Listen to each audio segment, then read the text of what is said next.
الحمدللہ رب العالمین والعاقبۃ للمتقین والصلاة والسلام علی سید الانبیاء والمرسلین محمد وعلی آلہ واصحابہ اجمعین اما بعد فاعوذ باللہ من الشیطان الرجیم بسم اللہ الرحمن الرحیم وما خلقت الجن والانس الا لیعبدون ما اريد منهم من رزق وما اريد ان يطعمون ان الله هو الرزاق ذو القوة المتين فإن للذين ظلموا ذنوبا مثل ذنوب أصحابهم فلا يستعجلون فويل للذين كفروا من يومهم الذي يوعدون صدق اللہ العظیم وبلغنا رسولہ النبی الکریم الامین مولا یا صلی وسلم دائما ابدا علی حبیبک خیر الخلق کلہم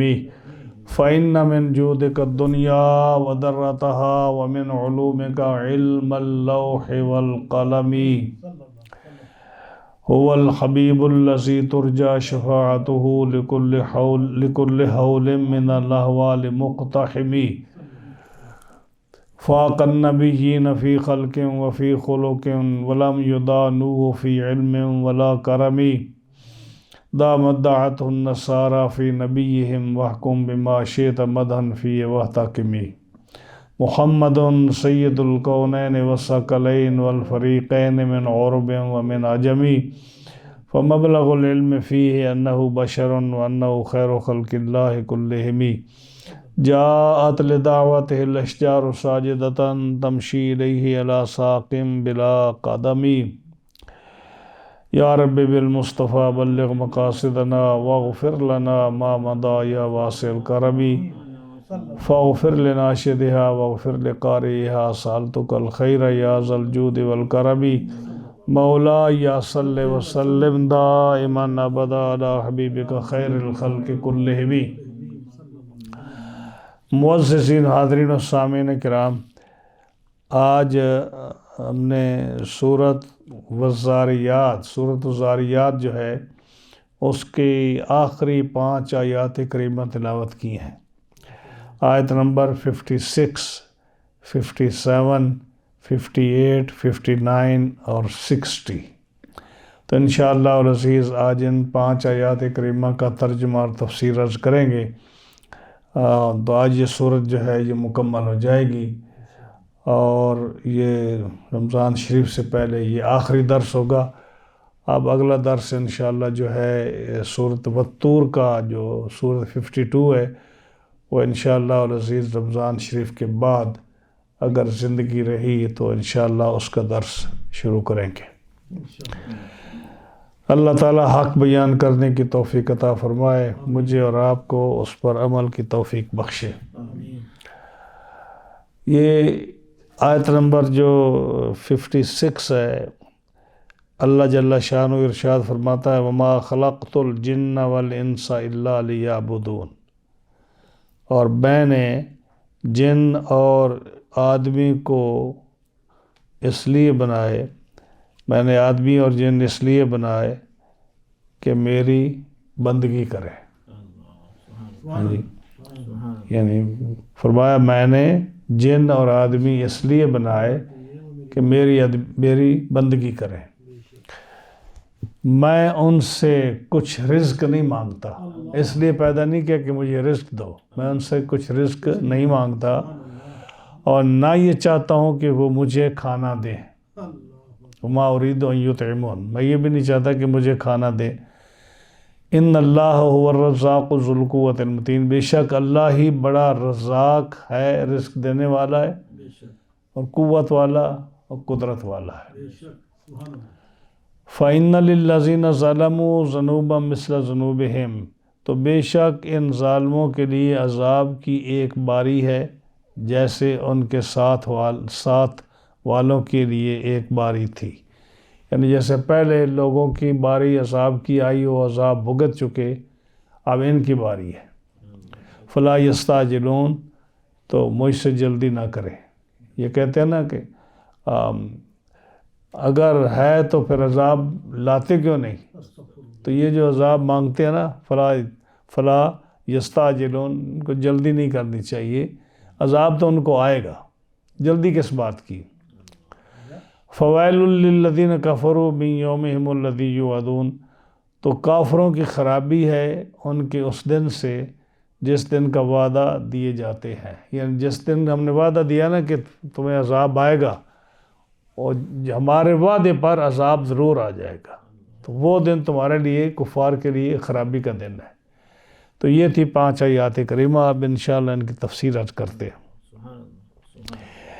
یہ جو آیت ہے نا کہ وما خلقت الجن والانس الا لیعبدون، اللہ فرماتا ہے کہ میں نے جن اور انسان اس لیے پیدا کیے کہ وہ میری عبادت کریں۔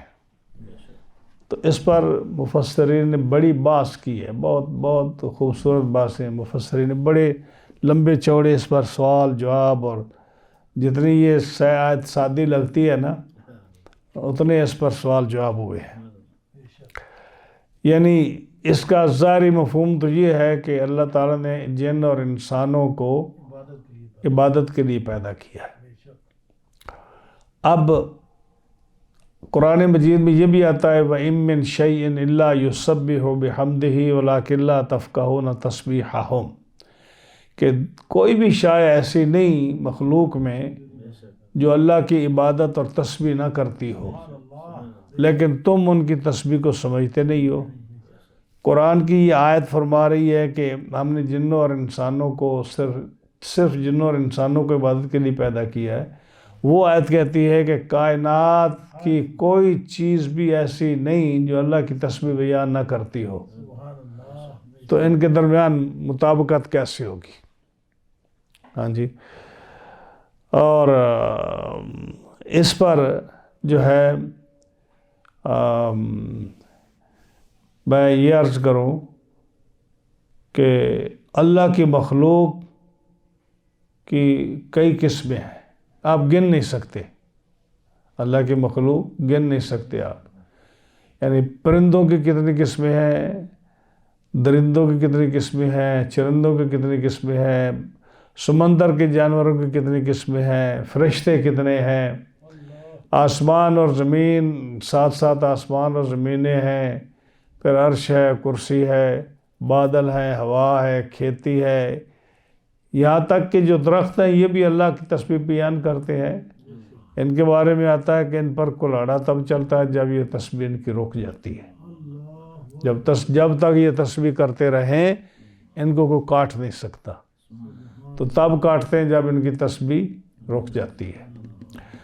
اور آپ نے وہ حدیث پاک بھی سنی ہوگی جو قبر پر آپ نے ایک کھجور کی شاخ توڑ کر رکھی تھی، فرمایا تھا جب تک یہ سبز رہے گی، یہ اللہ کا ذکر کرے گی، تو قبر سے عذاب دور ہو جائے گا۔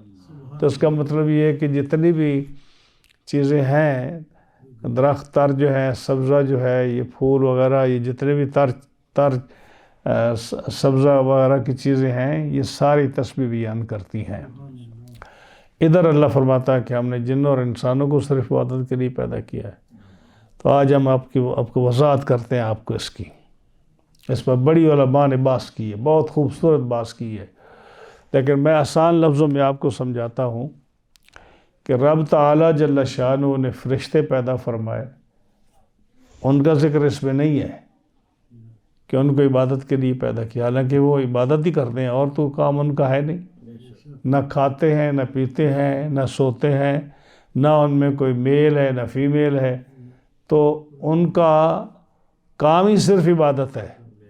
لیکن یہاں اس آیت میں ان کا ذکر ہی نہیں ہے، کہا کہ صرف انسانوں اور جنوں کو ہم نے عبادت کے لیے پیدا کیا ہے، تو باقی کسی چیز کا ذکر نہیں، جبکہ قرآن مجید کی جو ہے آیات وہ بتاتی ہیں کہ یہ چیزیں اللہ کا ذکر کرتی ہیں، جیسے ہم نے سورہ بنی اسرائیل کی آیت پڑھی وَإِن مِّن شَيْءٍ إِلَّا يُسَبِّحُ بِحَمْدِهِ وَلَٰكِن لَّا تَفْقَهُونَ تَسْبِيحَهُمْ، تم ان کی تسبیح سمجھتے نہیں ہو، لیکن اللہ کی تسبیح، ہر مخلوق اللہ کی تسبیح بیان کرتی ہے۔ سورہ نمل میں جہاں وہ آتا ہے ذکر کہ ہم نے سیدنا سلیمان علیہ السلام کو پرندوں کی بولیاں، جانوروں کی بولیاں سکھائیں ہم نے. ہاں جی، اس کے تفسیر والوں نے، صاحب تفسیر ساوی اور دیگر تفسیروں نے، مفسرین نے باقاعدہ پرندوں کی زبانیں لکھی ہیں کہ کون سا پرندہ کون سی تسبیح بیان کرتا ہے، سبحان اللہ. کون سا پرندہ اللہ کا ذکر کرتے ہوئے کون سی تسبیح بیان کرتا ہے. ان پرندوں کے نام بتائے، ان کی تسبیح لکھی ہے انہوں نے تفصیل کے ساتھ، تو وہ بھی تسبیح بیان کرتے ہیں. حضرت داؤد علیہ السلام نے جب اللہ سے عرض کیا یا اللہ آج تو میں نے آپ کی بڑی عبادت کی ہے، سیدنا داؤد علیہ السلام نے، اللہ نے فرمایا داؤد وہ جو مینڈک ہے نا فلاں جگہ پہ، آج رات اس نے تجھ سے بھی زیادہ میری تسبیح بیان کی ہے. اس مینڈک نے آپ سے زیادہ تسبیح میری بیان کی ہے. تو یہ ان ساری احادیث کا کیا مطلب ہے اور روایات کا کیا مطلب ہے کہ اللہ کی تسبیح ہر چیز بیان کرتی ہے. یہاں قرآن مجید کی آیت فرما رہی ہے کہ صرف جنوں اور انسانوں کو عبادت کے لیے پیدا کیا گیا. تو اس کا کیا مفہوم ہے؟ مفہوم اس کا یہ ہے، مطلب اس کا یہ ہے کہ اللہ تعالیٰ کی جو مخلوق ہے وہ اتنی ہے کہ جو گنی نہیں جا سکتی، اور ہر مخلوق اللہ کی تسبیح بیان کرتی ہے. لیکن یہاں جو دو مخلوقوں کا ذکر کیا، جنوں اور انسانوں کا، وہ اس لیے کیا کہ جن کو قیامت کے دن پوچھا جائے گا کہ تم نے میری عبادت کی یا نہیں، جن کو اس عبادت نہ کرنے پر سزا اور عبادت کرنے پر جزا دی جائے گی، وہ صرف دو مخلوق ہیں، جن اور انسان. اور فرشتوں کا اس سے کوئی تعلق نہیں ہے، جانوروں کا، پرندوں کا اور باقی ان ساری چیزوں کا اس سے کوئی تعلق نہیں ہے. اس لیے کہ دو چیزیں کاؤنٹ ہوتی ہیں، ایک عقل اور ایک ارادہ. اللہ تعالیٰ نے دو چیزیں جو عطا فرمائی نا، تو یہ صرف اور صرف جنوں اور انسانوں کو عطا فرمائی. عقل اس لیے دیا کہ تم عقل سے اللہ کی پہچان کرو، اور ارادہ اس لیے دیا کہ تم ارادے سے اللہ کی عبادت کرو، اپنی مرضی سے، اپنے اختیار سے. تو ایک انسان اور جنات ہی ہیں جن کو رب تعالیٰ نے اختیار دیا ہے کہ ہماری مرضی ہو، ہم اپنی مرضی سے چاہیں تو اللہ کی عبادت کریں، اگر نہ چاہیں تو اس کی عبادت نہ کریں. یہ جو اختیار ہے نا ہمارا، یعنی رب تعالیٰ نے انسان کو اختیار دیا ہے کہ وہ چاہے وہ اسلام لے آئے یا اسلام نہ لے آئے، چاہے وہ عبادت کرے یا عبادت نہ کرے، وہ نیکی کرے یا گناہ کرے. ہاں جی، اس لیے قرآن مجید میں بھی فرمایا نا، من شاء فلیؤمن ومن شاء فلیکفر، سورہ کاف میں، کہ جس کی مرضی ہے وہ ایمان لائے، جس کی مرضی ہے وہ کفر لائے. من شاء فلیؤمن ومن شاء فلیکفر انا اعتدنا للظالمین نارا. کہ ہم نے یہ تو کہہ دیا کہ جس کی مرضی وہ ایمان لائے، جس کی مرضی کفر کرے. آگے فرما دیا کہ جو کفر کرے گا اس کے لیے ہم نے آگ تیار کی ہے. تو کیا مطلب کہ تم ایمان لے آؤ. تو یہ جو ہے نا قرآن مجید اور احادیث سے یہ ثابت ہوتا ہے کہ رب تعالیٰ نے انسان کو اختیار دیا ہے نیک کام کرنے میں، ایمان لانے میں، کفر اختیار کرنے میں، گناہ کرنے میں، نیک کام کرنے میں اختیار دیا ہے.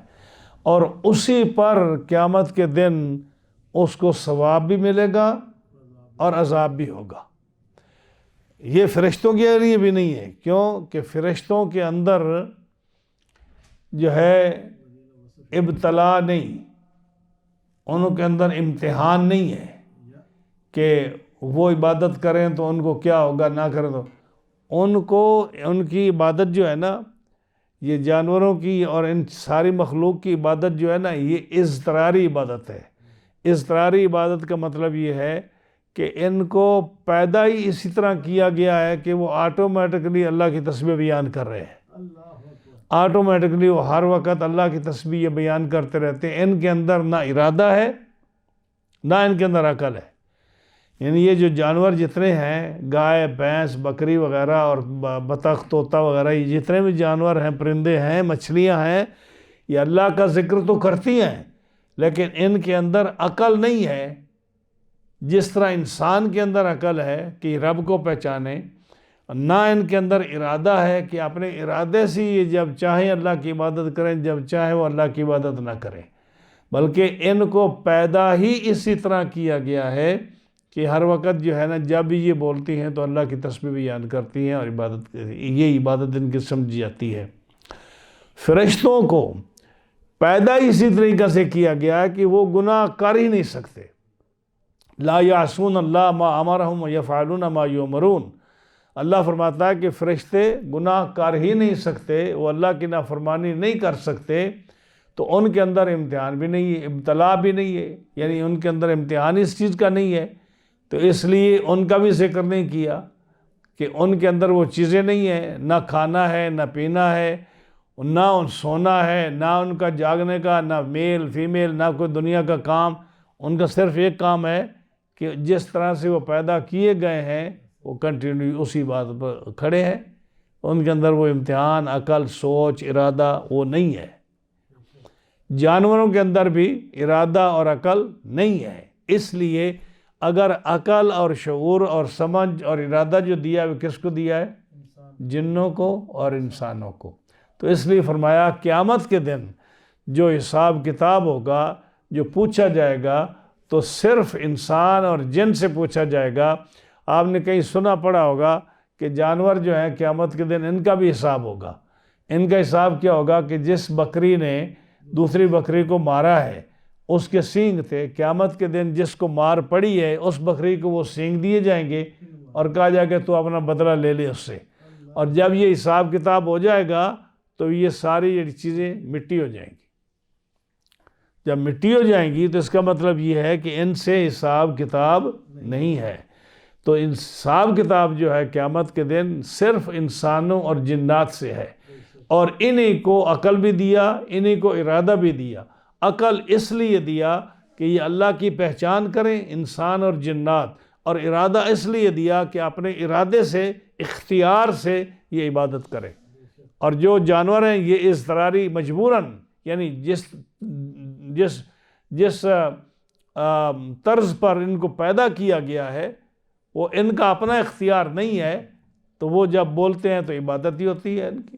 آسمان ہے وہ پیدا کیا گیا تو وہ اپنے طرز پر عبادت ہی کرتا ہے، نہ اس کا ارادہ ہے نہ اس کے اندر عقل ہے، وہ پیدا اسی طرح کیا گیا ہے۔ فرشتے جو ہیں ان کے اندر امتحان نہیں ہے، ابتلا نہیں ہے، اور ان کے اندر جو ہے عقل، شعور، ارادہ نہیں ہے۔ اگر عقل اور ارادہ اور شعور کس کے اندر ہے؟ صرف انسان اور جنات کے اندر۔ اس لیے فرمایا کہ ہم نے جنوں اور انسانوں کو پیدا کیا اپنی عبادت کے لیے۔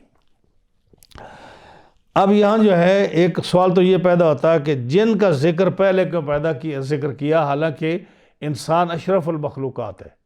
قرآن فرماتا ہے وَلَقَدْ كَرَّمْنَا بَنِي آدَمَ، ہم نے انسان کو، بنی آدم کو عزت کا تاج اس کے سر پر پہنایا۔ جب عزت کا تاج پہنایا ہے تو پہلے ذکر انسان کا ہونا چاہیے تھا۔ اللہ فرماتا ہے ہم نے جنوں اور انسانوں کو عبادت کے لیے پیدا کیا، پہلے جن کا ذکر کیوں کیا؟ تو اس کا جواب کیا کہ انسان بعد میں پیدا ہوا، جن پہلے پیدا ہوئے تھے، اس لیے یہاں ذکر کیا کہ جن پہلے سے پیدا ہوئے ہیں، اس لیے جن کا ذکر پہلے ہے اور انسان کا ذکر بعد میں ہے۔ پھر سوال ہوتا ہے، سوال یہ ہوتا ہے کہ جب اللہ نے پیدا کیا ان جنوں اور انسانوں کو اور اپنی عبادت کے لیے پیدا کیا، تو پھر کتنے انسان ہیں جو اللہ کی عبادت نہیں کرتے؟ کتنے انسان ہیں جو اللہ کی عبادت نہیں کرتے؟ تو اس کا جب وہ پیدا کرتا ہے کسی غرض کے لیے، کسی مقصد کے لیے، جب اس کا ارادہ ہے کہ میں ان کو اس کام کے لیے پیدا کر رہا ہوں، تو اس کا ارادہ جو ہوتا ہے نا وہ تکوینی ہوتا ہے۔ تکوینی کا مطلب یہ ہے کہ اس کا پھر خلاف کوئی نہیں کر سکتا. ہاں جی، یعنی جب وہ کسی کی تخلیق کرتا ہے، کسی کو پیدا کرتا ہے، تو اس کا جو ارادہ ہوتا ہے وہ ارادہ ہو کے رہتا ہے. کوئی مخلوق جو ہے اس کا انکار اور اس کا خلاف نہیں کر سکتی. تو جب خلاف نہیں کر سکتی تو پھر اس نے جب جنوں اور انسانوں کو پیدا کیا تو سارے انسان تو مسلمان نہیں ہیں، سارے جن تو مسلمان نہیں ہیں. تو پھر اس کا ارادہ جو ہے وہ کیسے، وہ فرماتا ہے کہ میں نے جنوں انسانوں کی عبادت کے لیے پیدا کیا ہے. تو جب اس نے ارادتاً ہی ان کو پیدا کیا عبادت کے لیے، تو کسی کو بھی کافر ہونے کا کوئی حق نہیں ہے. کسی کو جرت نہیں ہے کہ وہ کفر کرے، کسی کو جرت نہیں کہ وہ عبادت نہ کرے. حالانکہ دیکھ لو کہ بہت ساری دنیا جو ہے جنوں کی اور انسانوں کی، وہ کافر ہے، اس کی عبادت بھی نہیں کرتے، اللہ کو مانتے ہی نہیں ہیں. تو کیسے اس نے کہہ دیا کہ میں نے جنوں اور انسانوں کو عبادت کے لیے پیدا کیا جبکہ وہ عبادت نہیں کرتے؟ تو اس کے بھی کئی جواب ہیں، اس کے جواب کئی ہیں. ایک جواب ہے جو حضرت علی رضی اللہ تعالیٰ عنہ نے اس کی تفسیر فرمائی ہے. حضرت علی رضی اللہ تعالیٰ عنہ نے اس کی تفسیر یہ فرمائی ہے،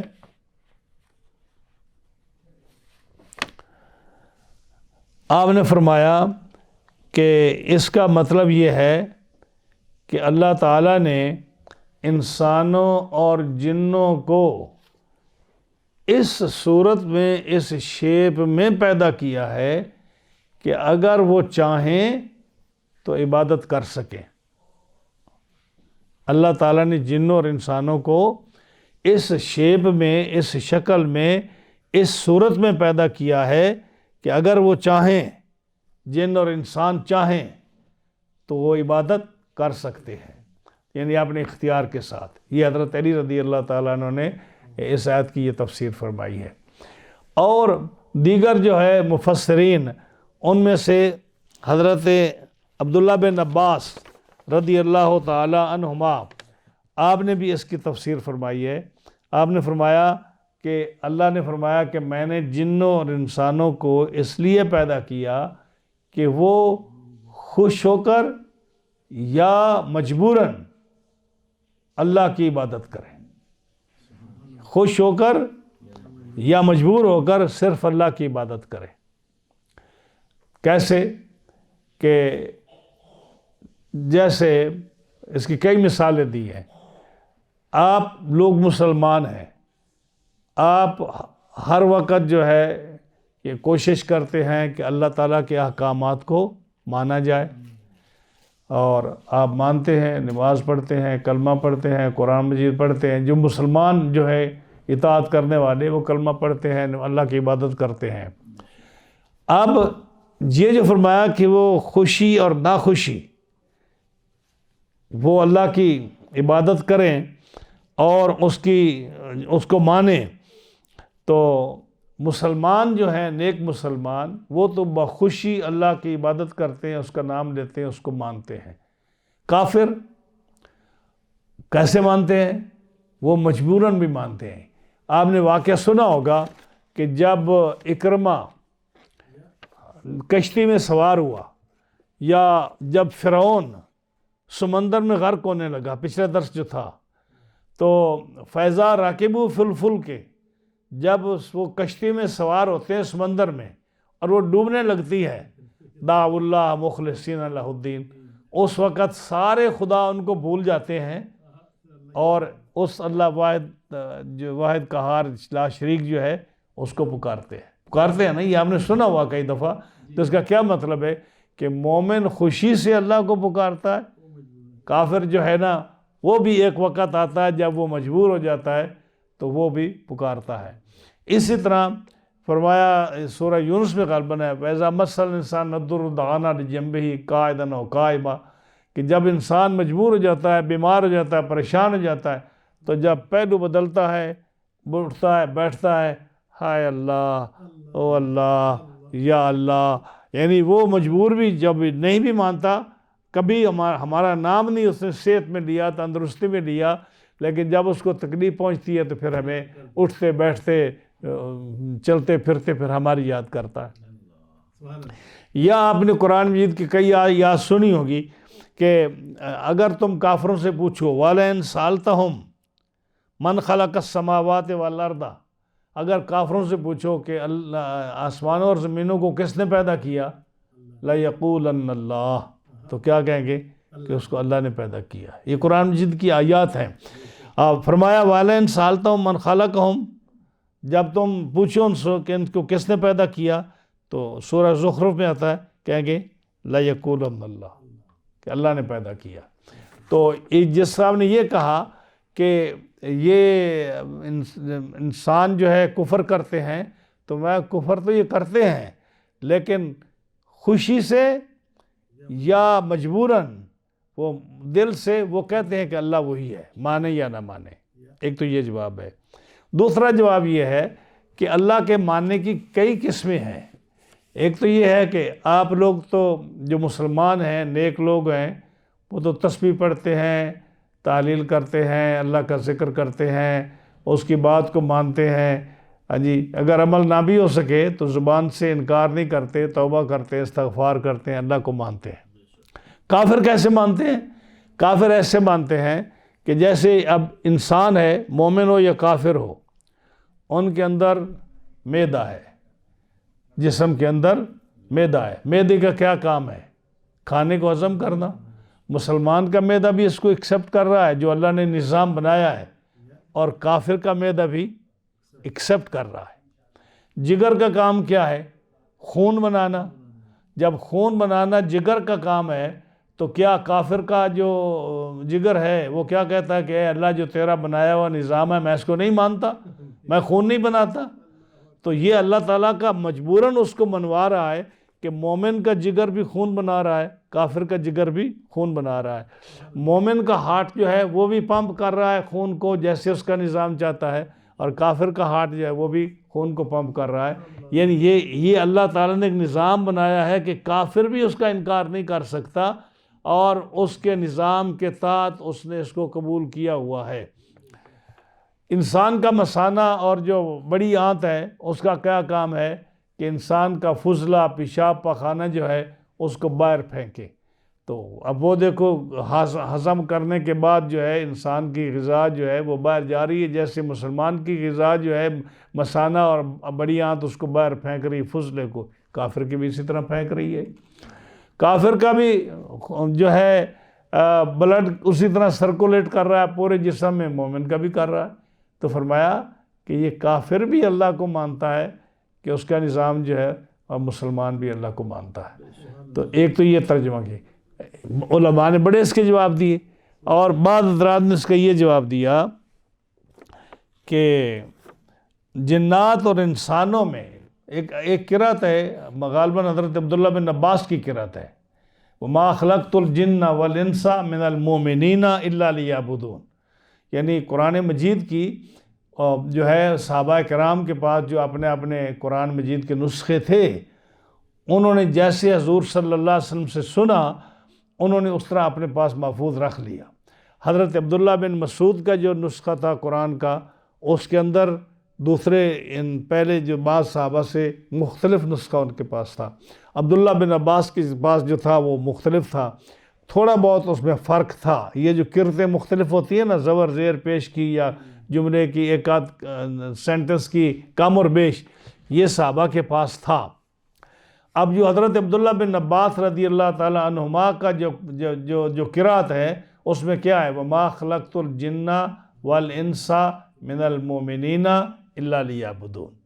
تو انہوں نے کہا اس کا ترجمہ یہ ہے کہ جنوں اور انسانوں میں سے جو نیک بخت ہیں، جنوں اور انسانوں میں جو نیک بخت ہیں، جو مومن ہیں، اللہ نے ان کو عبادت کے لیے پیدا کیا۔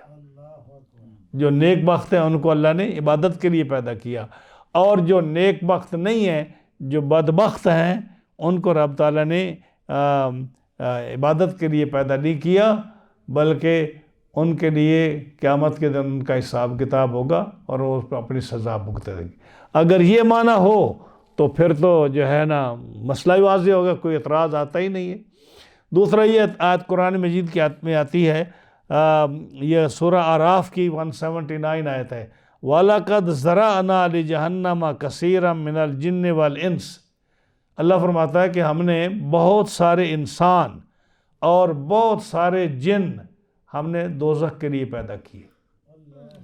اب اگر اس آیت کا ترجمہ یہ کیا جائے کہ جن و انس کو اللہ نے عبادت کے لیے پیدا کیا ہے، ہاں جی، اور سارے انسان جن مراد ہوں، تو پھر اس آیت کا کیا مطلب ہے کہ ہم نے بہت سارے جن اور انسان جو ہیں ہم نے جہنم کے لیے پیدا کیے، تو جہنم میں تو کافر جائے گا نا۔ تو اس کا مطلب کیا ہوا؟ اس کا مطلب وہی ہوا جو ہم نے پہلے آپ کو بتایا کہ وَلَقَدْ ذَرَأْنَا لِجَهَنَّمَ كَثِيرًا مِنَ الْجِنِّ وَالْإِنسِ۔ اس کا مطلب وَقَالَ بَعْضُهُمْ، بعض علماء نے اس کی کیا تفسیر کی؟ فرمایا وَمَا خَلَقْتُ السَّعَدَاءَ مِنَ الْجِنِّ وَالْإِنسِ إِلَّا لِعِبَادَتِي۔ جو جنوں اور انسانوں میں نیک بخت ہیں ان کو اللہ فرماتا ہے کہ میں نے اپنی عبادت کے لیے پیدا کیا، وَالْأَشْقِيَاءَ مِنْهُمْ إِلَّا لِمَعْصِيَتِي۔ اور جو بدبخت ہیں ان کو میں نے پیدا کیا کہ یہ میری نافرمانی کریں گے۔ تو اب جو ہے نا یہ بات واضح ہو گئی کہ اس سے مراد ہر جن اور ہر انسان نہیں ہے۔ اس سے مراد ہر جن اور ہر انسان نہیں ہے۔ اس سے مراد کیا ہے کہ ان نیک لوگوں کو اور نیک جنوں کو اللہ نے پیدا کیا ہے کہ میری عبادت کرے، اور جو بدبخت جن اور انسان ہیں ان کو اللہ نے پیدا کیا ہے کہ یہ میری نافرمانی کریں اور یہ جہنم میں جائیں۔ اگر یہ معنی ہو تو پھر کیا ہوگا؟ پھر یہ ہے کہ اللہ کا وہ تکوینی معنی ہوگا کہ اللہ نے ان کو پیدا ہی اس لیے کیا ہے کہ یہ مست عبادت کریں گے اور جنت میں جائیں گے، اور دوسرے مست ہر حال میں نافرمانی کریں گے اور جہنم میں جائیں گے۔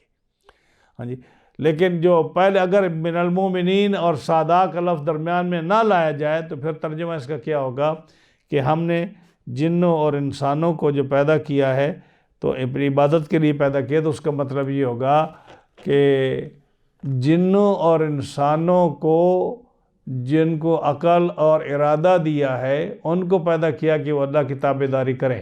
تو اس کا یہ معنی ہوگا کہ جیسے انسان کے بعض اعضاء جو ہیں وہ بھی اسی طرح مانتے ہیں جیسے کافروں کے بھی جیسے مسلمانوں کے، یا ایک وقت آئے گا جس میں کافر بھی اللہ کا اقرار کریں گے اور کرتے ہیں، جیسے میں ہم نے ذکر کیا فَإِذَا رَكِبُوا فِي الْفُلْكِ دَعَوُا اللَّهَ مُخْلِصِينَ لَهُ الدِّينَ۔ جب کشتی میں سوار ہوتے ہیں یا ان سے پوچھا جائے کہ آسمان و زمینوں کا خالق کون ہے تو قرآن فرماتا ہے وہ کہتے ہیں کہ اللہ ہے۔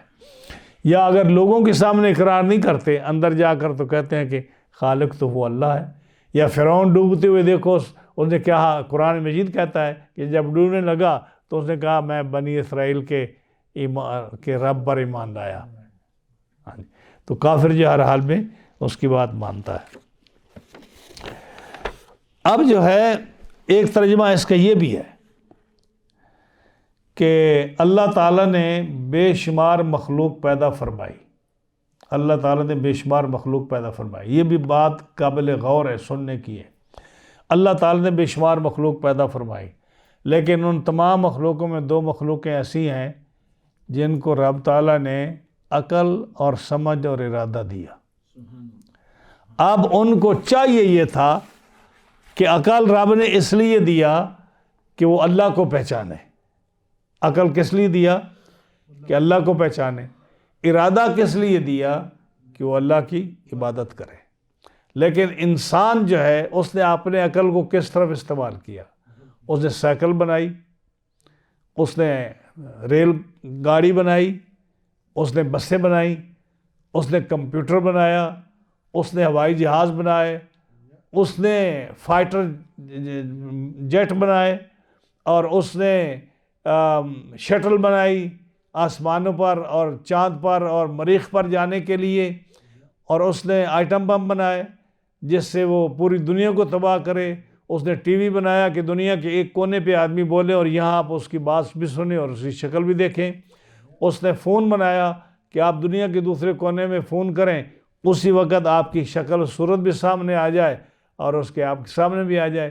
آپ گھڑی کی شکل میں، یعنی 1 انچ سے بھی تھوڑا یہ چھوٹی جگہ ہے، اس میں اس نے ٹی وی بھی لگا دیا، اس نے فون بھی لگا دیا، اس کے اندر انہیں ساری انفارمیشن دے دی۔ یہ کس وجہ سے دی؟ کہ رب نے اس کو عقل دی ہے۔ اب جب عقل انسان کی اتنی ترقی کر چکی ہے کہ وہ ماں کے پیٹ میں بتا سکتا ہے کہ بچہ ہے یا بچی ہے، وہ بتا سکتا ہے کہ بیمار ہے یا تندرست ہے، وہ بتا سکتا ہے کہ اس کو شوگر ہے یا اس کو کون سی بیماری ہے، وہ بتا سکتا ہے کہ اس کی آئندہ اس کی حالت کیا ہوگی، یہ بڑا ہو کر یہ کتنے میں، یہ سارا اس کا عقل بتا رہا ہے جو رب نے اس کو دیا۔ میڈیکل کے جتنے آپ ٹولز اور یہ چیزیں انسٹرومنٹس ہیں، یہ سارے دیکھیں آپ تو آپ حیران رہ جاتے ہیں کہ انسان کا عقل کہاں تک پہنچا۔ اگر آپ جہاز ریل کا انجن کھولیں، اگر آپ کمپیوٹر کو کھولیں، تو آپ جو عام آدمی ہے وہ تو دیکھ کر پاگل ہو جائے کہ یہ کس نے بنایا، کہ یہاں کوئی چیز نظر نہیں آتی لیکن اس کے اندر کیا چیز ہے۔ ہاں جی، جب یہ چیزیں کس نے بنائی؟ یہ عقل نے بنائی نا۔ اب رب تعالیٰ نے جو انسان کو عقل دیا تھا، یہ کس لیے دیا تھا؟ کہ اپنے رب کو پہچانے۔ تو انسان نے اپنے رب کو نہیں پہچانا اور اس نے عقل کو دوسری طرف دوڑایا۔ پھر اس نے ارادہ کس لیے دیا؟ کہ جب انسان ارادہ کرے تو اس کو آن آف کرے، اس کو ہر چیز کو جو ہے بنائے اور اس کو چالو کرے، اس کو دکھائے لوگوں کو، لیکن اس نے نہ اپنے ارادے سے کام لیا جس مقصد کے لیے رب نے پیدا فرمایا، نہ عقل سے کام لیا جس مقصد کے لیے رب نے عقل دیا، اور انسان کو مکلف بنایا کہ تو رب کو پہچان اور رب کی عبادت کر۔ دیکھ لو کہ انسان کی عقل کہاں سے کہاں پہنچی، اور اس نے کیا انسان جو جہاز بنا سکتا ہے، جو آئٹم بم بنا سکتا ہے، جو کمپیوٹر بنا سکتا ہے، جو ٹی وی اور یہ جو جتنی بھی یہ الٹرا ساؤنڈ کی مشینیں ہیں، یا وہ کیا بولتے ہیں، یہ چیزیں بنا سکتے ہیں، کیا وہ عقل کو دوڑائے تو اللہ کو نہیں پہچان سکتا؟ تو اب سمجھ آئے کہ رب تعالیٰ نے انسان کو کیوں مکلف بنایا۔ بلی جو ہے کیا وہ کمپیوٹر بنا سکتی ہے؟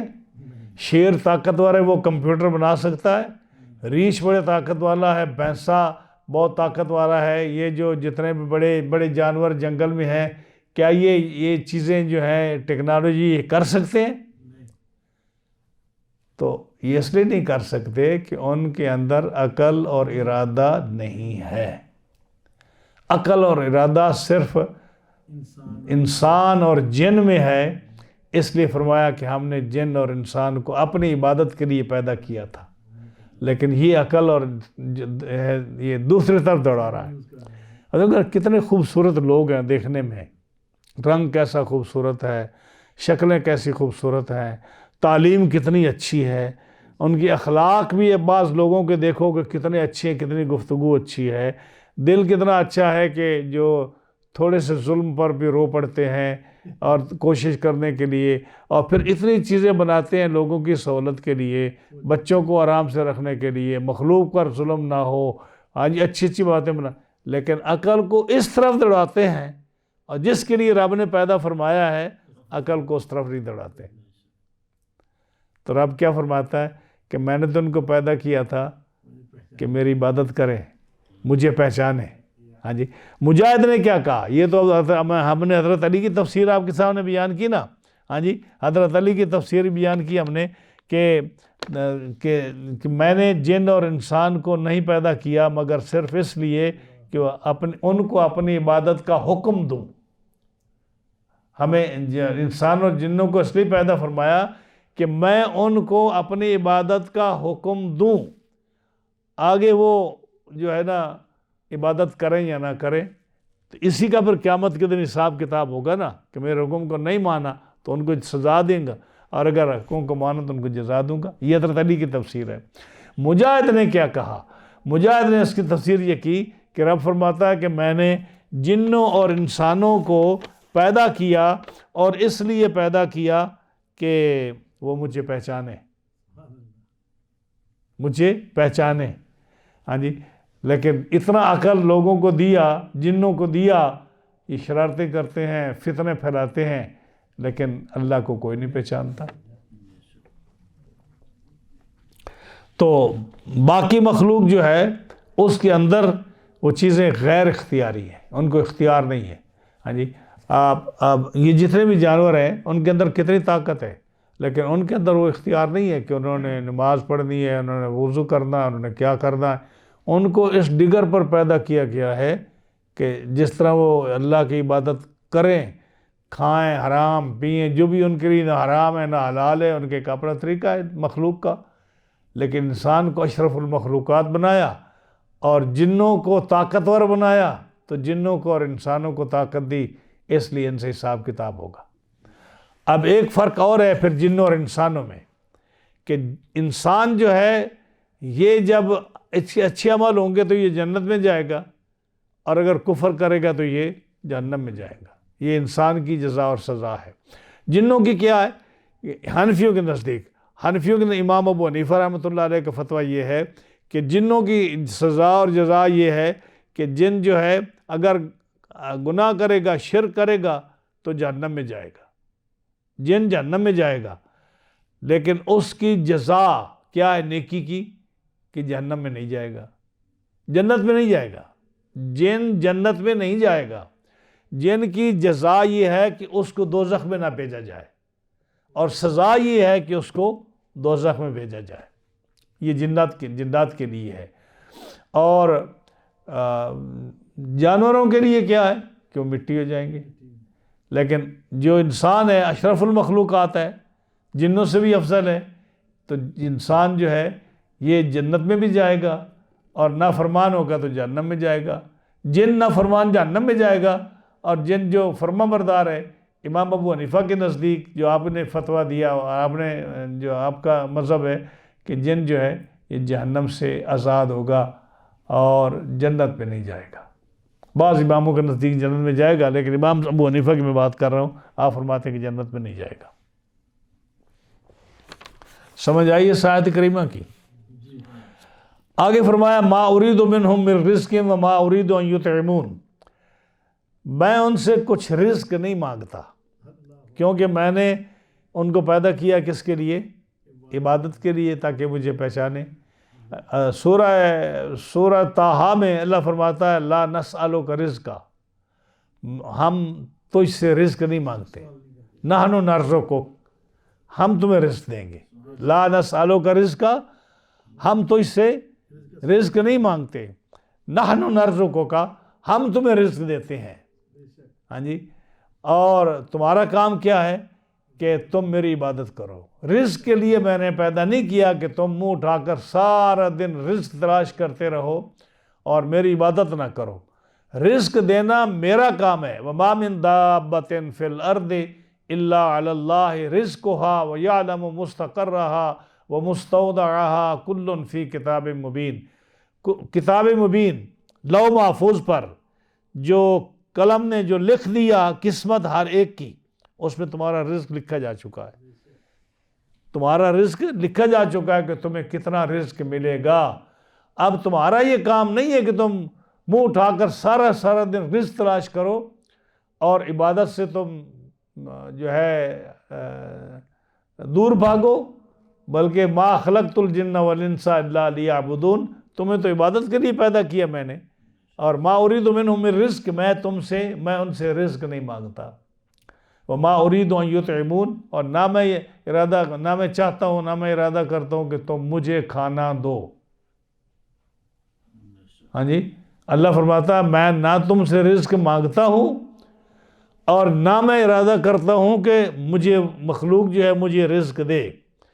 کیوں کہ یہی فرق ہے خالق اور مخلوق میں، کہ مخلوق جب کسی غلام کو خریدتی ہے، یا بادشاہ جب اپنی رعایا پر جو ہے حکومت کرتا ہے، تو بادشاہ اپنی رعایا پر ٹیکس لگاتا ہے. ٹیکس لگاتا ہے کہ نہیں؟ دیتے ہو نا ٹیکس. وہ ٹیکس کیوں لگاتا ہے؟ تاکہ اپنے خرچے بھی پورے کرے، اور گورنمنٹ کے خرچے بھی، سٹی کے خرچے بھی، اور آپ کے کھانے پینے، اور سارے مخلوق کے جتنے بھی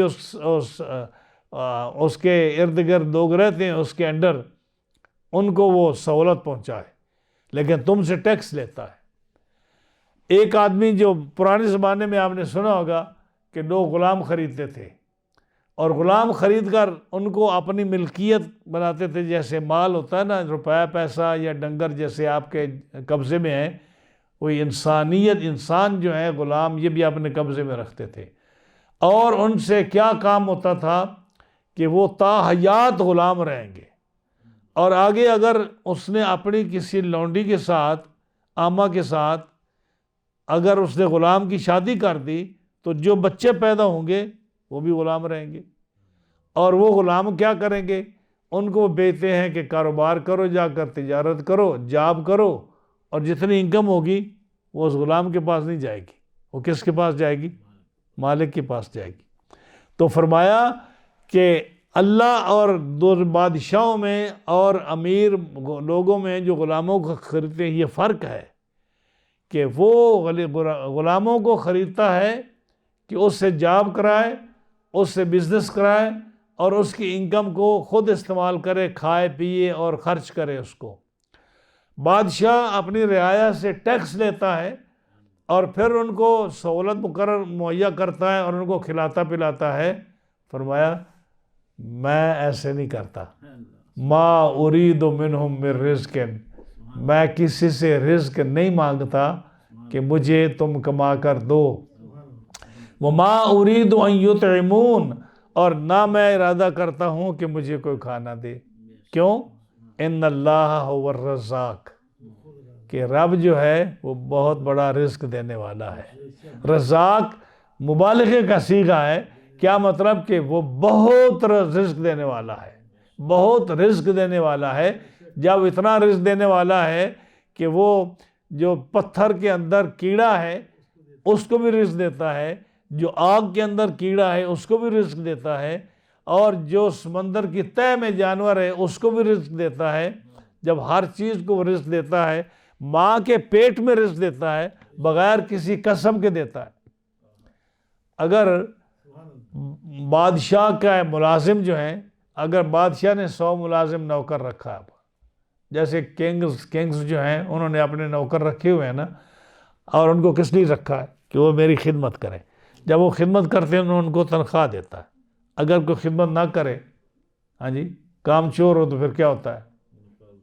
فارغ کر دیتا ہے نا، ہاں جی، فارغ کر دیتا ہے ان کو۔ تو کیوں؟ وہ کہتا ہے کہ جی تمہیں جو ہم تنخواہ دے رہے، رزق دے رہے، یہ ہم اس تمہاری خدمت کے بدلے دے رہے ہیں۔ اگر تم خدمت نہیں کرو گے، جاب نہیں کرو گے، ہم تمہیں تنخواہ نہیں دیں گے۔ لیکن اللہ فرماتا ہے میں ان کی طرح نہیں ہوں۔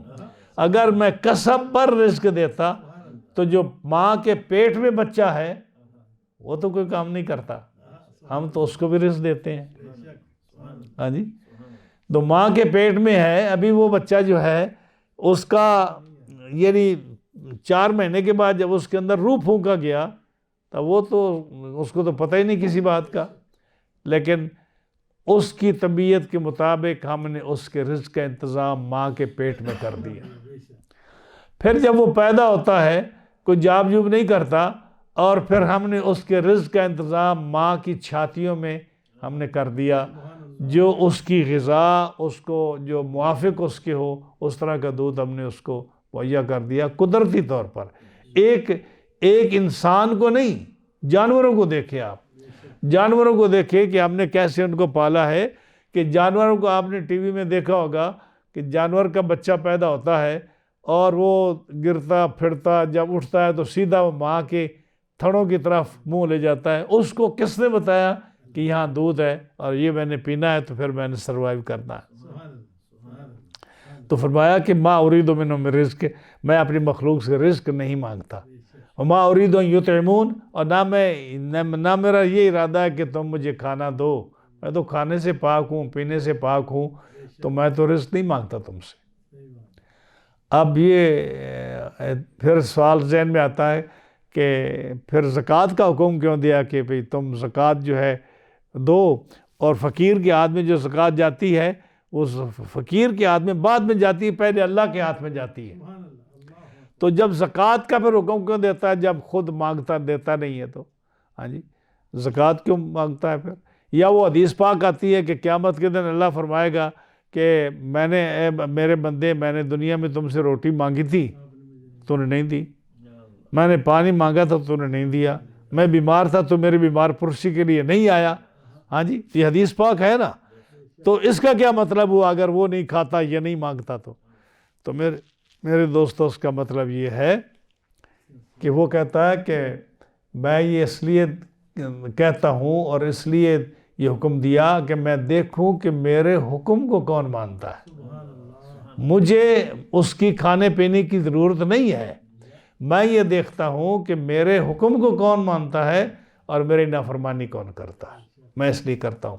ورنہ فرمایا اللہ جو ہے فرماتا ہے وہ رزاق ہے. اب رزق جو ہے ہماری ٹرم میں، ہمارے ذہن میں ایک بات آتی ہے، رزق کیا ہے؟ یہ جو روٹی ہم ہوٹل سے لاتے ہیں، ہاں جی، ہم اس کو رزق کہتے ہیں نا، کہ یہ رزق ہے جی، کہ رزق کھا رہا ہے تو. قرآن مجید کی کئی آیات ہیں، کتنی آیات ہے قرآن مجید فرقان حمید کی. وَأَنفِقُوا مِمَّا رَزَقْنَاكُم مِّن قَبْلِ أَن يَأْتِيَ أَحَدَكُمُ الْمَوْتُ، اور اللہ کے راستے میں خرچ کرو جو ہم نے تمہیں رزق دیا پہلے اس سے کہ تمہیں موت آ جائے. تو اس سے کیا مراد ہے؟ مفسرین فرماتے ہیں اس سے مال مراد ہے، اس سے عزت مراد ہے، اس سے مرتبہ مراد ہے، اس سے علم مراد ہے. تو رزق جو ہے نا، وقار کیا کہتے ہیں رزق کو؟ سسٹیننس. تو یہ صرف روٹی پر تو نہیں آتا نا. ہاں، اس کا کیا مطلب ہوتا ہے؟ یعنی ہر وہ چیز جس کی انسان کو ضرورت ہے. عزت کی ضرورت ہے مدنی صاحب، عزت کی ضرورت ہے، یہ بھی رزق ہے. علم کی ضرورت ہے، یہ بھی رزق ہے. اور شرافت کی ضرورت ہے، یہ بھی رزق ہے. مال کی ضرورت ہے، یہ بھی رزق ہے. دعا کی ضرورت ہے، یہ بھی رزق ہے. یہ قرآن مجید کے بے شمار آیات ہیں دنیاوی، جو دنیا میں چیزیں انسان کو چاہیے اور جو آخرت میں چاہیے، اس ساری پر کیا بولا جاتا ہے؟ رزق ہوتا ہے. ہاں جی. تو فرمایا وَلَهُمْ رِزْقُهُمْ فِيهَا بُكْرَةً وَعَشِيًّا، اور ان کے لیے رزق ہے صبح اور شام. ہاں جی. اسی طرح فرمایا کہ کئی ایک قرآن مجید کی آیات میں یہ طعام، لباس جو ہے، نعمتیں جتنے بھی اللہ تعالیٰ کی ہیں بے شمار، جس چیز پر نعمت کا اطلاق ہوتا ہے وہ کیا ہے؟ رزق. یہ کون دیتا ہے؟ اللہ دیتا ہے. تو اللہ فرماتا ہے جب میں تمہیں مال دیتا ہوں، جب میں تمہیں عزت دیتا ہوں، جب میں تجھے علم دیتا ہوں، جب میں تمہیں پروٹیکشن دیتا ہوں ظالموں سے، تمہیں شرافت دیتا ہوں، عقل دیتا ہوں، سمجھ دیتا ہوں، مال دیتا ہوں، لباس دیتا ہوں، یہ ساری میری نعمتیں ہیں جو ہم تمہیں عطا کرتے ہیں. تو فرمایا کہ یہ نعمتیں ساری یہ ہے نا، یہ اللہ دینے والا ہے، اس کو ضرورت نہیں ہے تم سے لینے کی، وہ خود رزاق ہے. ہاں جی. تو رزق ہر چیز پر بولا جاتا ہے. فرمایا وہ رزاق ہے اور ذو القوہ، بڑی طاقت والا ہے، بڑی طاقت والا ہے، متین اور بہت قدرت والا ہے. اس کو قدرت بھی ہے، طاقت بھی ہے. قدرت کے معنی میں بھی طاقت ہی ہوتا ہے. آلموسٹ بہت قوت والا اور طاقت والا رب تعالیٰ ہے. تو رب تعالیٰ نے ان ساری چیزوں کو پیدا فرمایا انسان کے لیے. تو کہنے کا کیا مقصد ہے کہ جب رب نے اتنی نعمتیں تمہیں دی ہیں، جب رب نے اتنی نعمتیں دی ہیں، تو پھر انسان کو اور جن کو کیا چاہیے کہ اللہ کو پہچانے. عقل اس لیے دیا کہ اللہ کو پہچانے، اور ارادہ اس لیے دیا کہ اس کی عبادت کریں. اور اگر تم اللہ کو نہیں پہچانو گے، عبادت نہیں کرو گے اور کفار کی طرح رہو گے، نافرمانی کرو گے، تو پھر کیا ہوگا؟ فَإِنَّ لِلَّذِينَ ظَلَمُوا ذُنُوبًا مِثْلَ ذُنُوبِ أَصْحَابِهِمْ فَلَا يَسْتَعْجِلُونَ. تو پھر بے شک ان ظالموں کے لیے عذاب کی ایک باری ہے. یعنی جو کفار مکہ ہے، یہ ان کو خطاب ہو رہا ہے نا، جو نبی کریم علیہ السلام کو جھٹلایا کرتے تھے.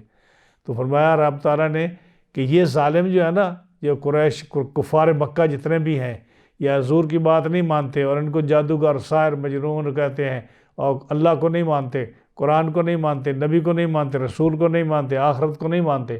فرمایا ان ظالموں کے لیے ایک باری ہے، مثل ذنوب اصحابہم، جیسے ان سے پہلے جو ان کے دوست، ان کے ہم خیال کافر گزر گئے، جیسے ان کی باری تھی. جب ان کی باری گزر گئی، ان کو عذاب ملا.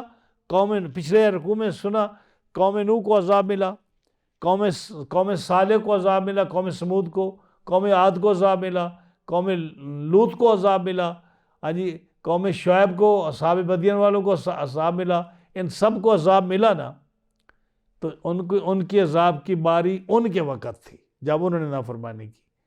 اب ان کی باری ہے تو ان کو بھی عذاب ملے گا. ذنوب جو ہے نا، یہ ذنوب کہتے ہیں، ذنوب کے کئی معنی ہیں. جو علماء لغت ہیں انہوں نے ذنوب کے کئی معنی لکھے ہیں. ایک ذنوب کا معنی انہوں نے یہ لکھا ہے، جس کا ترجمہ بھی یہاں معلوم ہے، کہ جو بڑا ڈول ہوتا ہے نا، کنویں سے یہ پانی کھینچتے ہیں، ڈول جو ہوتا ہے بڑا ڈول، اس کو ذنوب کہتے ہیں، زال کی زبر کے ساتھ. تو معنی کیا ہوتا ہے کہ گاؤں میں لوگ کیا کرتے تھے کہ جب بڑا ڈول کنویں سے کھینچ کر، جب یہ نال وغیرہ، ٹوٹیاں وغیرہ، یہ نلکے نہیں ہوتے تھے، تو کنویں سے لوگ بڑا ڈول پانی کا کھینچتے، اور جب پانی باہر آتا تو لوگ انتظار کر رہے ہوتے، دائیں بائیں کھڑے ہوتے کہ ہم پانی لیں گے. تو کھینچنے والا ڈول نکال کر وہ اس کا برتن بھرتا، پھر ادھر منہ کر کے اس کا برتن بھرتا، پھر اس کا برتن بھرتا، پھر اس کا برتن بھرتا. تو اب یہ کیا، اس کی باری، پھر اس کی باری، پھر اس کی باری، پھر اس کی باری. اللہ تعالیٰ فرماتا ہے کہ جن لوگوں نے انکار کیا، ظلم کیا، ان کی باری ہے جیسے ان کے پہلوں کی باری گزر چکی. یعنی جب قوم عاد نے نبی کی نافرمانی کی، لوط علیہ السلام کی، ان کی باری پر ان کو عذاب ملا. قوم شعیب جب انہوں نے نافرمانی کی تو اصحاب مدین کو عذاب ملا. جب اصحاب الایکہ نے نافرمانی کی تو ان کو عذاب ملا. قوم سمود کو عذاب ملا، قوم فرعون کو عذاب ملا، قوم نوح علیہ السلام کے زمانے کی قوم کو عذاب ملا. ان کی باری اپنے اپنے ٹائم پر ان کو عذاب ملا. اب جب ان کی باری آئے گی تو ان کو بھی معاف نہیں کیا جائے گا.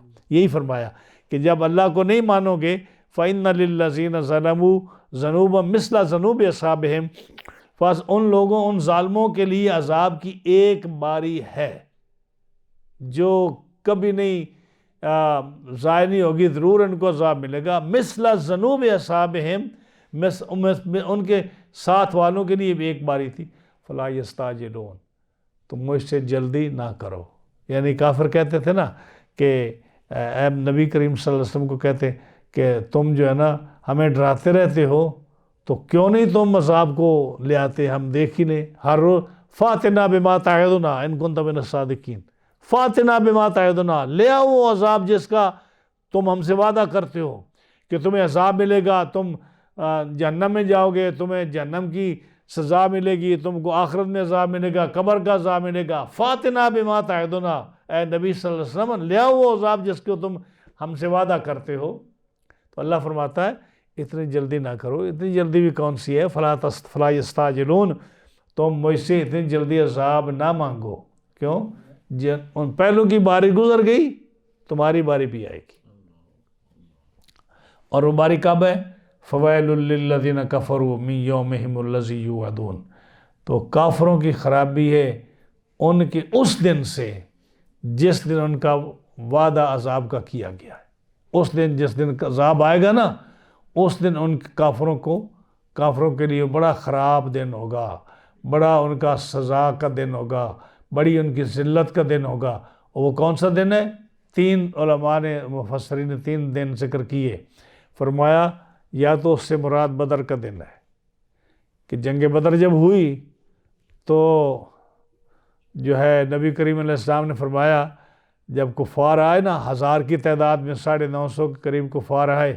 اور پتہ ہے کون کون آیا؟ فرمایا کہ مکے نے اپنا دل نکال کر تمہارے سامنے پیش کر دیا ہے.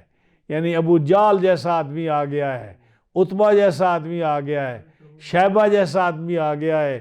یعنی اتنے بڑے بڑے سرغنہ کفار آ گئے ہیں جو مکے میں بڑے مشہور تھے. امیہ بن خلف جیسا آدمی آ گیا ہے، ابی بن خلف جیسا آدمی آ گیا ہے، اتنے بڑے بڑے کافر آ گئے ہیں.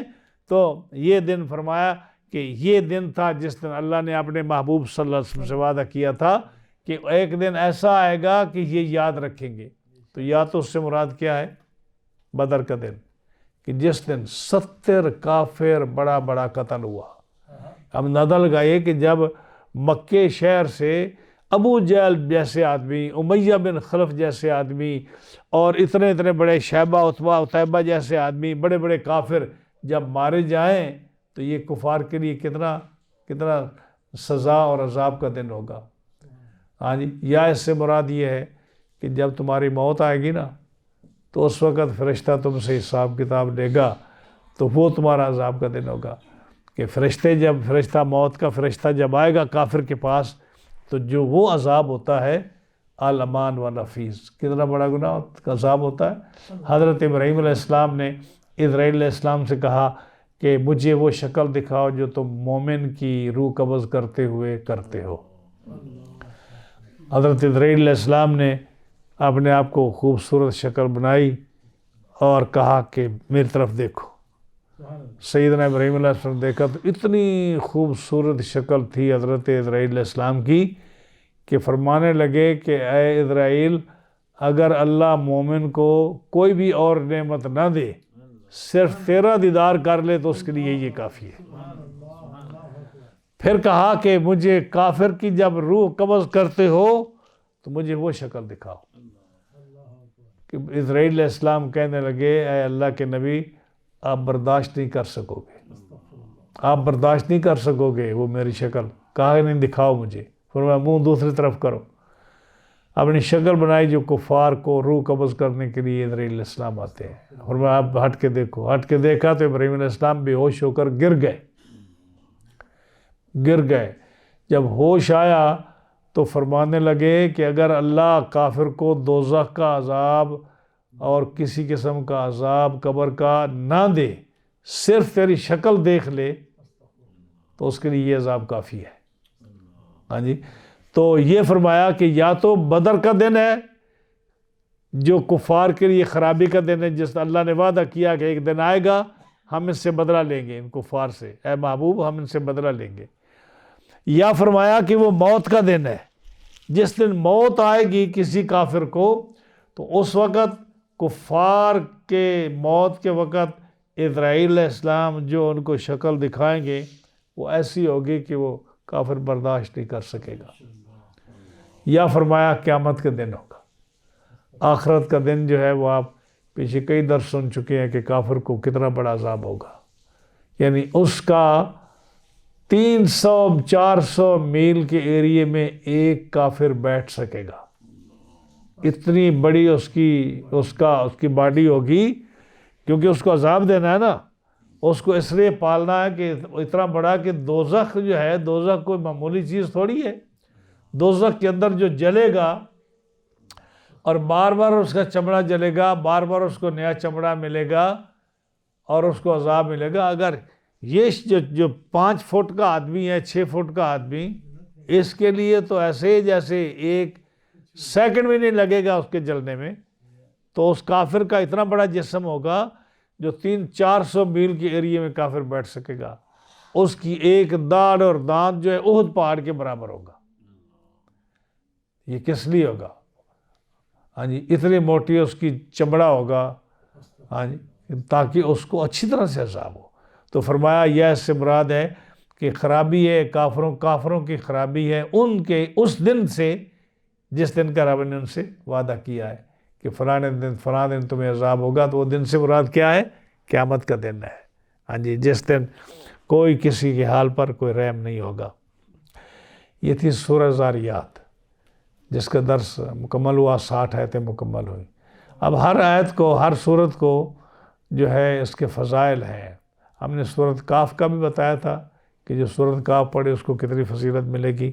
اب یہ سورت جو ہے نا زاریات، اس کے بارے بھی صاحب تفسیر بیضاوی نے غالباً علامہ بیضاوی نے حدیث نقل کی ہے کہ نبی کریم علیہ السلام نے فرمایا من قرأ سورۃ الزاریات، جو آدمی سورہ زاریات، یہ 3 رکوع کی سورت ہے، جو آدمی یہ پڑھا کرے گا اعطاہ اللہ 10 حسنات، اللہ تعالیٰ اس کو 10 نیکیاں عطا فرمائے گا.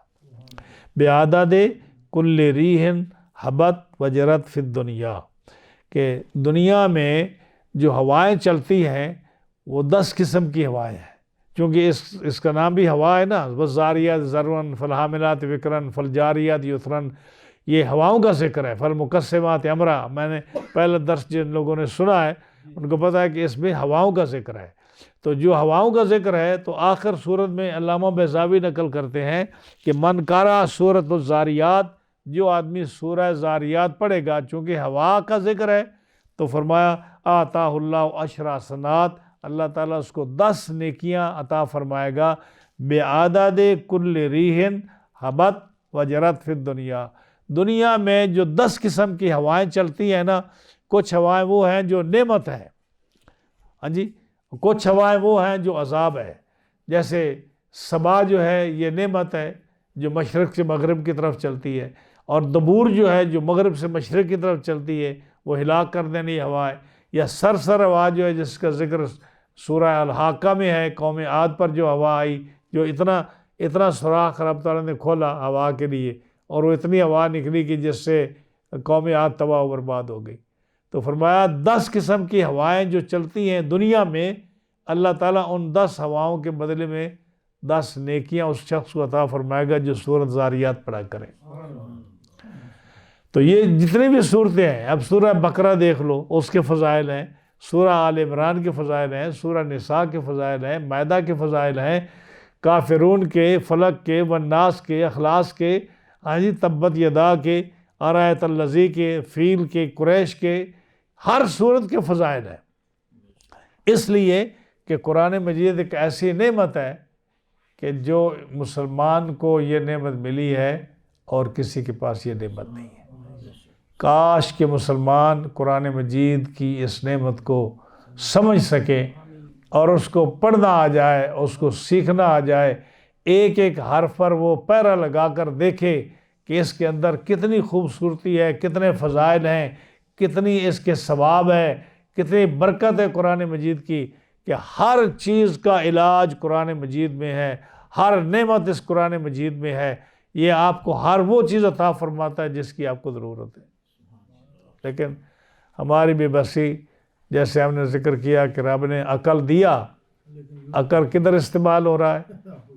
کمپیوٹر پر ہو رہا ہے، فون پر ہو رہا ہے، جو ہے ٹی وی پر ہو رہا ہے، گاڑیوں پر ہو رہا ہے، اور ان ساری چیزوں پر ہو رہا ہے۔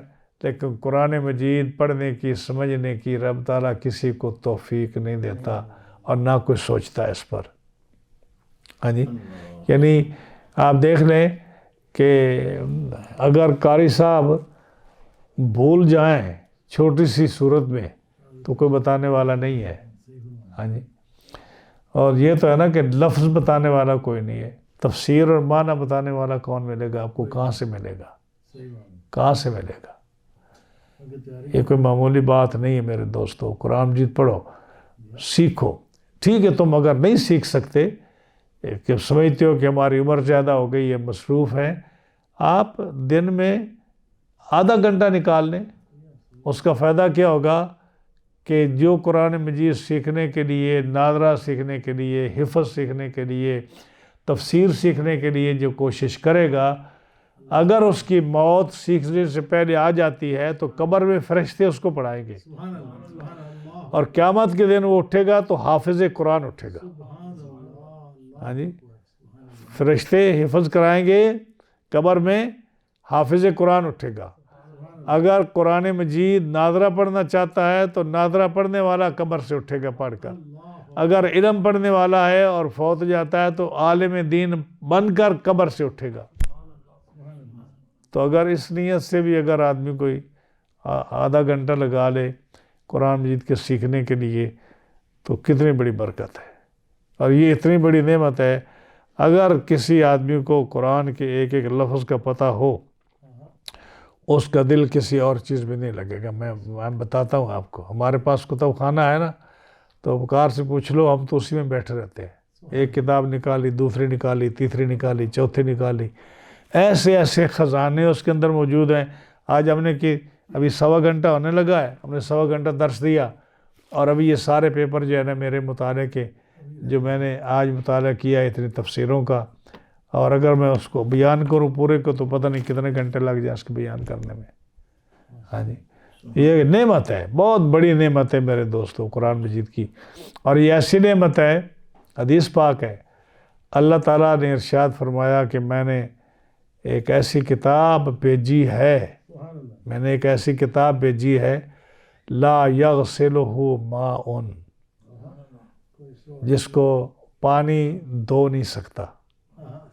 یعنی آپ کتاب لکھے، پرانے زمانے میں لوگ قلموں سے لکھتے تھے نا تو پانی سے بچاتے تھے.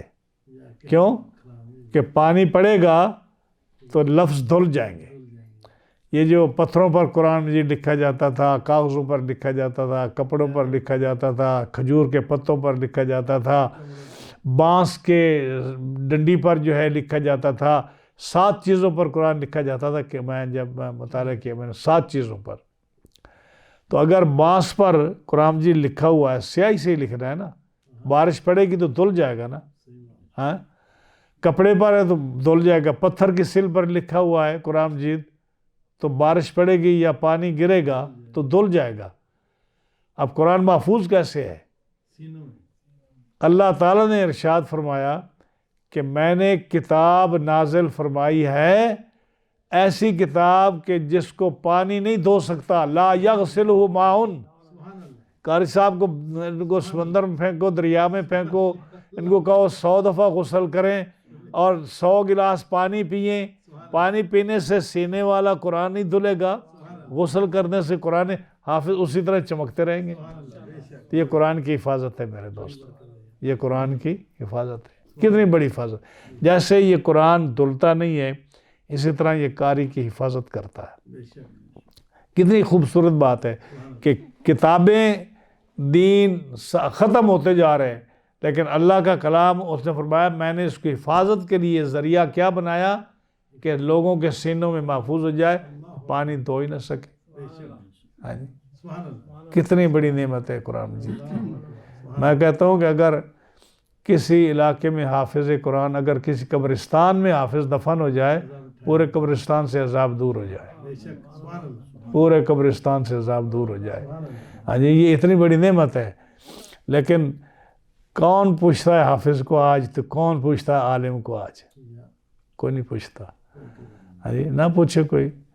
لیکن جو نعمت رب نے دی ہے حافظ کو، وہ تو کہیں ضائع نہیں جاتی نا.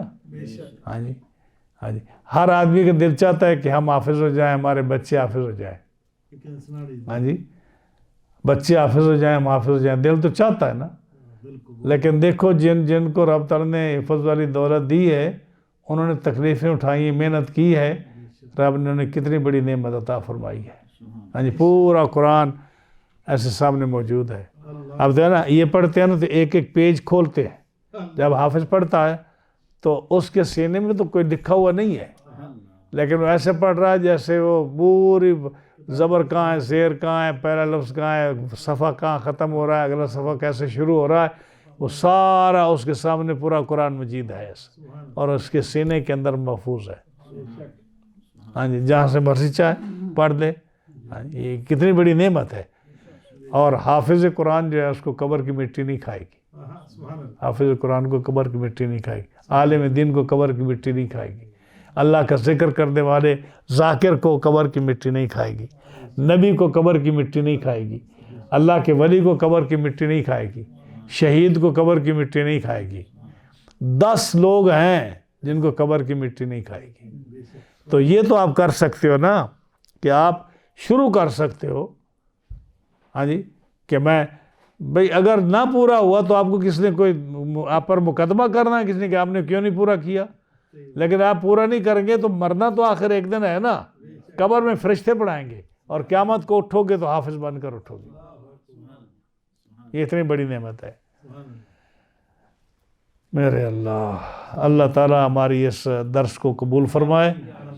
یہ آج 51 صورتیں ختم ہو گئیں اور انشاءاللہ رمضان شریف کے بعد سورہ والطور جو 52 ہے یہ شروع ہوگی اور اسی طرح جمعے کے مغرب کے بعد انشاءاللہ آئندہ مغرب کے بعد رمضان کے بعد وہ درس ہوگا.